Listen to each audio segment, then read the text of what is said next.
Olá, bom dia! A partir de hoje, todos os domingos pela manhã, vamos apresentar histórias que fizeram parte do cotidiano dos maranhenses e foram notícia no Jornal Imparcial.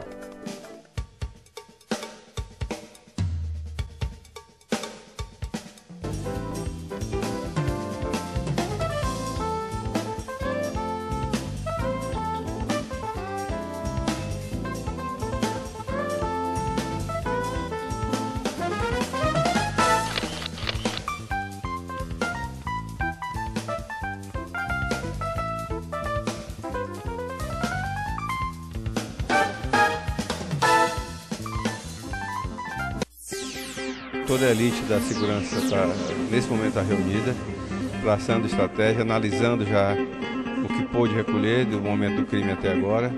Que é de graça, Senhor é convosco. Eu ganho uma pensão, mas a pensão não está me dando para me sustentar. Aí eu vim procurar os deputados daqui para ver se me ajudam, porque eu tô sofrendo demais.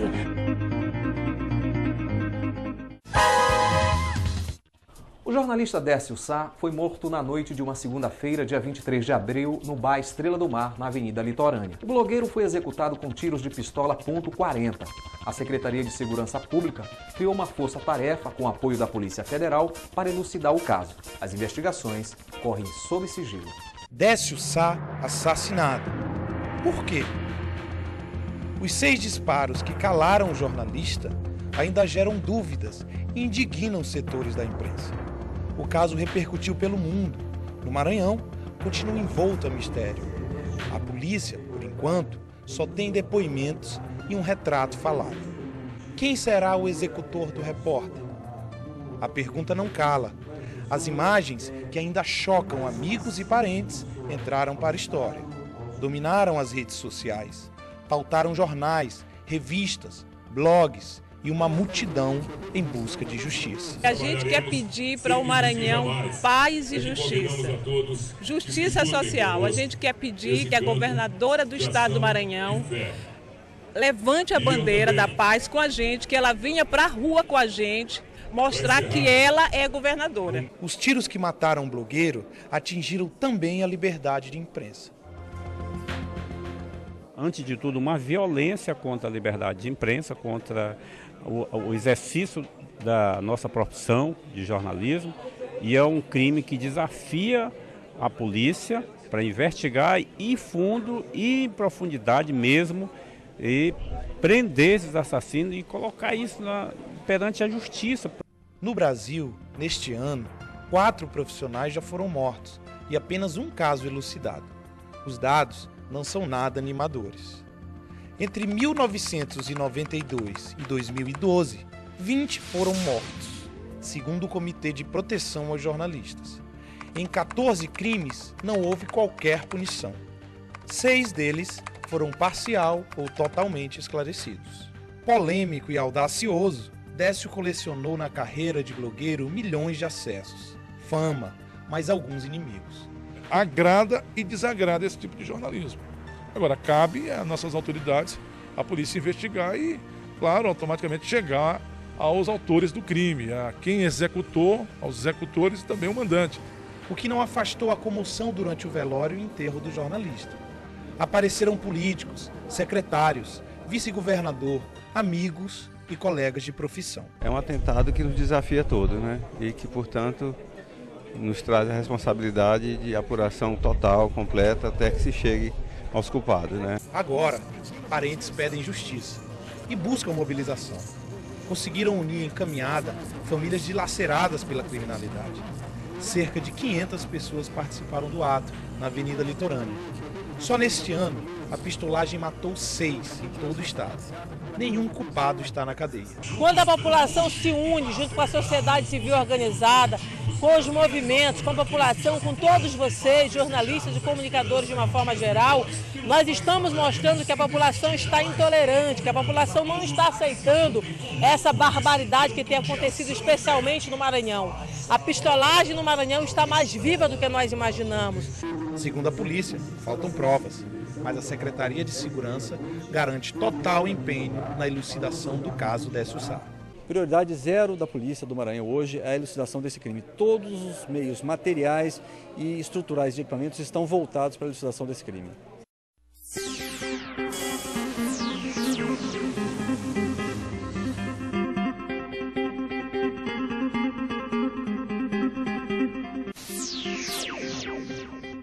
Realmente é uma afronta à autoridade, é uma afronta ao Estado. E um desafio para o jornalista que não se deve deixar abater, deve continuar a sua jornada noticiando os fatos sem medo. O que a gente pode analisar é que pode ter retornado ao Estado do Maranhão a pistolagem, pode haver uma máfia superpoderosa que não aceita ter seus interesses contrariados e, em resposta, pode estar praticando isso. Eu acho que a primeira inquietação de um jornalista que acompanha a morte de um colega de profissão e que supostamente foi morto por conta das denúncias que fazia, e no meu caso também trabalho fazendo denúncias contra pessoas públicas, em relação a pessoas públicas, em relação a casos de instituições, é que poderia, da mesma forma como foi com o Décio Sá, ter sido comigo ou ter sido com outro colega que tem essa mesma linha de trabalho. Se pode permitir esse tipo de coisa, né? Porque você agrada ou desagrada alguém, que as pessoas têm que ir lá e matar, tirar a vida. Né? Tem o caminho da justiça, tem o direito de imprensa, que precisa ser respeitado desse país, tem o caminho a seguir por todos os lados, você tem como se defender. Agora, tirar a vida realmente não se pode permitir em pleno século XXI. Eu não acho que a palavra intimidação seja correta, mas fez a gente repensar em como fazer jornalismo na internet, principalmente esse jornalismo de blog que no Maranhão cresceu muito, o maranhense se acostumou a ver notícia em tempo real na internet pelos blogs, como era o blog do Décio Sá, que tinha muitas denúncias e de várias formas. E isso faz com que a gente repense como fazer essas denúncias, como vai ser feita a partir de agora esse tipo de denúncia. Não deve se deixar intimidar por bandidos, tombou um, que tombem 10, mas a verdade nunca deve deixar de ser dita. E convém salientar essas pessoas que idealizaram e que determinaram a execução do jornalista, que a morte de um não vai intimidar os demais. Dia de graça, Senhor é convosco. Bendita sois vós entre as mulheres, bendito é o fruto do mar. Segura na mão de Deus, segura na mão de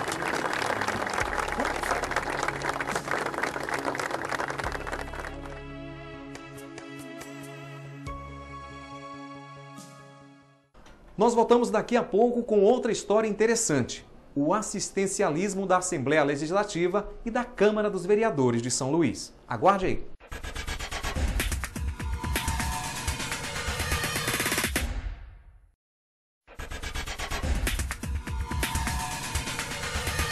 Depois da divulgação dos 18 salários dos deputados do Maranhão, alguns parlamentares disseram que a dinheirama servia também para que eles mantivessem a instituição de caridade. Esta declaração foi dada em relação às pessoas que costumam pedir ajuda aos parlamentares. Essa prática do assistencialismo é comum tanto na Assembleia Legislativa quanto na Câmara dos Vereadores de São Luís. O dia começa cedo para quem vai em busca de ajuda na Assembleia Legislativa do Maranhão e na Câmara Municipal de São Luís. Não é difícil andar pelos corredores e encontrar pessoas de todos os sexos, idades ou classes sociais em busca de um só objetivo: pedir ajuda para políticos. Um dinheiro, um remédio, um caixão e até um emprego. As pessoas acabam vindo da Assembleia Legislativa porque o Estado não cumpre com o seu papel. Qual é o papel do Estado?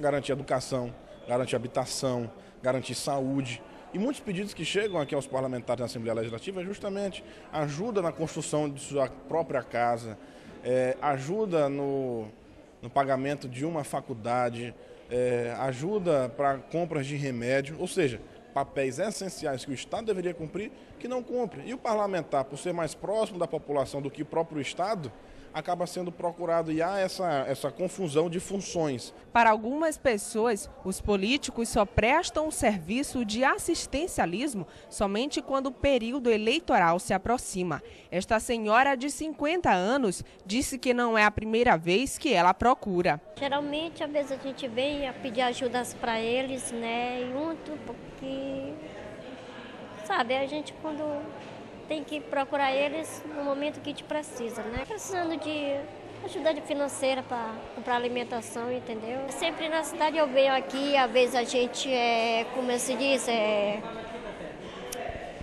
às vezes a gente é maltratado, entendeu? Por exemplo, como insegurança, às vezes é maltratado. A senhora é maltratada por quem? As pessoas que às vezes que não quer que veja a gente o bem da gente, entendeu? Das pessoas humildes. Isso é natural com qualquer ser humano. Tenho certeza que se alguém bater a tua porta, você vai ajudar. Como qualquer outro cidadão vai ajudar se alguém também peticionar, se alguém vier pedir. E não é diferente. Agora, reduzir o papel parlamentar de atuação nossa a como se fôssemos instituição de caridade, na minha ótica, não, é um tanto quanto equivocado. Isso é fácil no período que eles precisam da gente, né? Qual período? As eleições, quando eles querem voltar de novo, né? Existem casos de pessoas que passam de 2, 3 dias ou até uma semana em busca de ajuda, como é o caso de Wilson. Ele foi até a Assembleia Legislativa do Maranhão à procura de 2 deputados, mas parece que dessa vez seu Wilson não teve sorte. O deputado está viajando. E quando é que o senhor vai voltar novamente? Sexta-feira. O senhor vem de novo? Sim, senhora. Apesar de não ter conseguido. Mas eu vim de novo. A história dele não é uma história comum. Esse sorriso no rosto também traz um pouco de sofrimento. Não é à toa que o aposentado procura ajuda financeira. Acontece que eu tenho um problema muito sério, eu ganho uma pensão, mas a pensão não está me dando para me sustentar. Aí eu vim procurar os deputados daqui para ver se me ajudam, porque eu tô sofrendo demais na Casa Alheia. Eu fiz minha inscrição no PAC, mas nunca fui chamado em 2009. Aí então eu estou sofrendo, humilhado na Casa Alheia. Eu peço ajuda de casa em casa, aí eu pego com muito carinho, pego chuva, sol, mas mesmo assim tem muita gente boa de coração que me dá comida, me dá roupa, me dá calçado.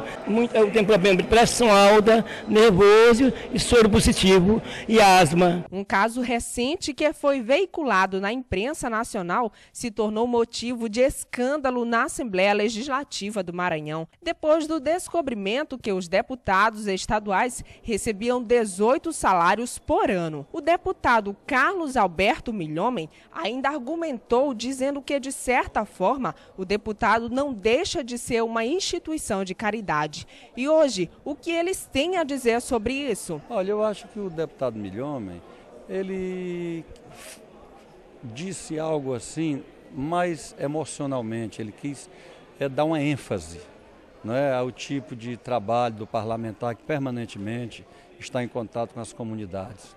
Ele mesmo é um deputado essencialmente interiorano. Ele viaja muito pelas cidades do interior e trabalhando. Ele deu essa ênfase no sentido de dizer que permanentemente nós estamos em contato com a comunidade. Por mais que aqui o nosso papel aqui seja legislar, fazer lei, projetos, mas a gente termina sendo também uma casa de, digamos assim, de doação, né? Acho que muitas pessoas procuram aqui os gabinetes pedindo algum tipo de auxílio, de ajuda, às vezes até alimentar. Mas eu acho que dentro do papel da Assembleia termina sendo realmente também esse papel no estado que nós vivemos, né? Mas isso é uma situação não só que a Assembleia do Maranhão vive, mas todas as assembleias no Brasil todo e câmaras municipais. Para facilitar o desenvolvimento. Isso é fácil no período que eles precisam da gente, né? Qual período? As eleições, quando eles querem voltar de novo, né?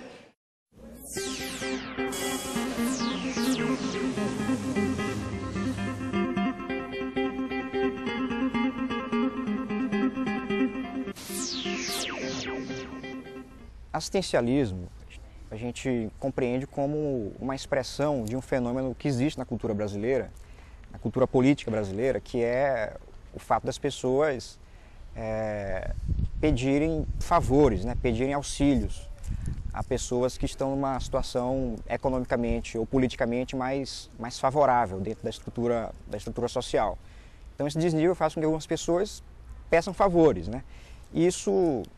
Essa troca e essa relação de troca, né, de favores acaba estruturando o que a gente chama de assistencialismo, né, que é o fato de ajudar as pessoas, né, essa relação de ajuda, né. A abordagem que a sociologia política faz sobre essa relação é uma abordagem que identifica esse fenômeno que existe na cultura brasileira, que é um vício de uma cultura política patrimonial e que, na verdade, deveria ser combatida pelas instituições republicanas e democráticas que a gente construiu recentemente no Brasil, com a conquista da democracia. Então, as instituições que existem, como a Assembleia Legislativa, como o Executivo, como o Judiciário, como agências de controle, elas são instituições que são para garantir direitos, né, às pessoas, né, e não para garantir favores. Então, na verdade, eu diria que o assistencialismo é uma prática que deveria ser combatida por essas instituições, né?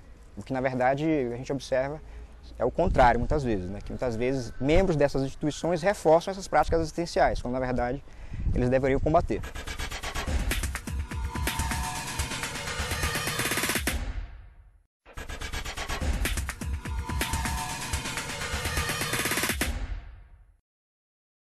Agora vamos acompanhar a crônica do dia com o jornalista Raimundo Borges.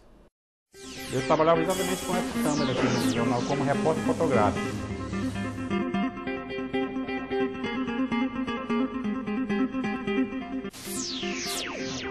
No final da década de 80, havia um conflito agrário envolvendo trabalhadores rurais e criadores de búfalo no município de Turiaçu.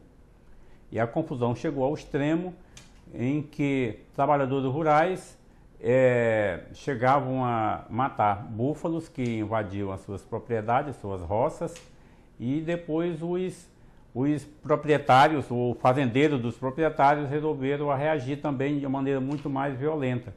Padres e freiras resolveram fazer um ato de desagravo na cidade de Turiaçu, que hoje por coincidência, né, é a maior produtora de abacaxi do Maranhão. Foi um grande abacaxi, então, que a gente foi tentar resolver. E então o arcebispo de São Luís, Dom José da Mota Albuquerque, ele me convidou, o padre Vitor Acelim, o juiz, então, hoje aposentado, José Ribamar Hiller, e mais uma freira italiana que nos acompanhou. A arquidiocese fretou um avião monomotor para levar a gente e trazer e tal. E quando a gente pegou o avião de volta, houve um problema, mais ou menos com 30 minutos de voo, o avião falhou o motor. Vinha com mais ou menos de 900 a 1.000 metros de altura e simplesmente parou tudo e o piloto tentou fazer algumas manobras que eles chamam de planar, a tentativa de... E Dom Mota ainda chegou a conversar com o piloto, vinha ao lado dele, indicando algumas palmeiras embaixo, que ele poderia mirar em cima das palmeiras, que era uma forma de amortecer o impacto da queda, né? A freira que estava ao meu lado, ela se apegou a um cordão e começou a fazer orações e rezar, e o avião descendo assim de maneira, no primeiro momento, de maneira um tanto quanto desequilibrada, até que ele realmente entornou para um lado e perdeu totalmente o controle de qualquer possibilidade de ter jogado em algo. Ele veio de lá e caiu violentamente numa área, por salvação nossa, uma área de pântano. Uma das asas enfiou na lama, primeiro no impacto, arrancou, e o resto do aparelho saiu de bico e entrou numa posição meio inclinada e entrou na lama e bateu no tronco de uma árvore e lá ele permaneceu, ficou parado. E a gente ficou olhando um para o outro, eu ainda perguntei, estamos realmente vivos? Será que a gente... é um sonho aqui e tal. E então a gente ficou, eu tinha uma câmera fotográfica, passei então a fotografar a movimentação dentro do avião e depois, quando a gente saiu, todos saímos e ficamos sobre o corpo do avião. E Dom Mota lembrou naquele momento, disse, olha, vamos fazer uma oração aqui para agradecer a Deus porque nós estamos vivos. E começamos então a rezar o Pai Nosso. Quando estavam no meio da oração, o bispo indagou o piloto, disse, olha, esse avião não pode explodir. Ele disse, olha, Dom Mota, é possível porque tem combustível no tanque. Aí Dom Mota encerrou pela metade o Pai Nosso e disse, olha, então Deus já nos ouviu e vamos sair, vamos cair fora daqui.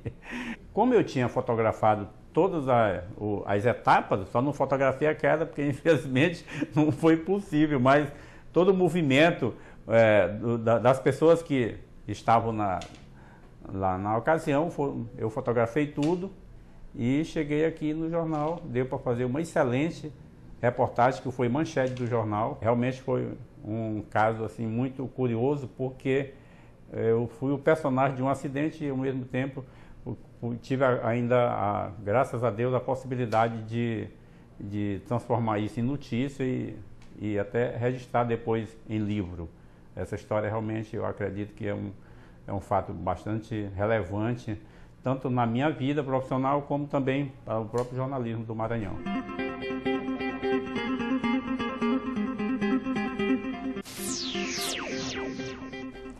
Essa edição do programa você também pode conferir na internet através do site de O Imparcial.